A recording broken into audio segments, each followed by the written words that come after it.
இதை நான் தெரியாம பண்ணிட்டேன், என்னை மன்னிச்சிடுங்க, இது தப்புன்னு எனக்கு தெரியாது அப்படின்னு சொல்லிட்டு கோர்ட் முன்னாடி டிஃபென்ஸ் கிளைம் பண்ண முடியுமா? இல்ல தப்பிக்க தான் முடியுமா? இந்த தமிழ்ல சொல்லணும்னா அறியாமைன்னு சொல்லுவாங்க, இங்கிலீஷ்ல இதுக்கு பேரு இக்னரன்ஸ். சோ அறியாமையால செய்த குற்றங்கள் மன்னிக்கப்படுமா படாதா?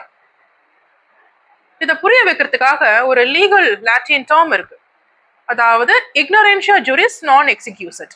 ஒரு அர்த்தம் என்னன்னா, சட்டத்தின் பத்தின ஒரு பேசிக்கான புரிதல் இல்லாம செய்த குற்றங்கள் கண்டிப்பாக மன்னிக்கப்படாது. So ignorance of law is not excusable அப்படின்றது தான் இதோட அர்த்தம். ஸோ சட்டத்தின் பத்தின ஒரு பேசிக்கான புரிதல் இல்லாம அறியாமையால செய்த குற்றங்கள் கண்டிப்பாக மன்னிக்கப்படாது. ஸோ எந்த அளவுக்கு ஒருத்தவங்களுக்கு அந்த சட்ட அறிவு தேவை அப்படின்னா, ஒரு நார்மலான ஒரு இந்திய குடிமகனுக்கு இருக்கக்கூடிய ஒரு பேசிக்கான ஒரு சட்ட அறிவு இருந்தால் போதும். ஒரு டீட்டெயில்டான ஒரு அறிவு தேவை கிடையாது, ஏன்னா எல்லாருக்குமே அது இருக்கும் நம்ம எதிர்பார்க்க முடியாது.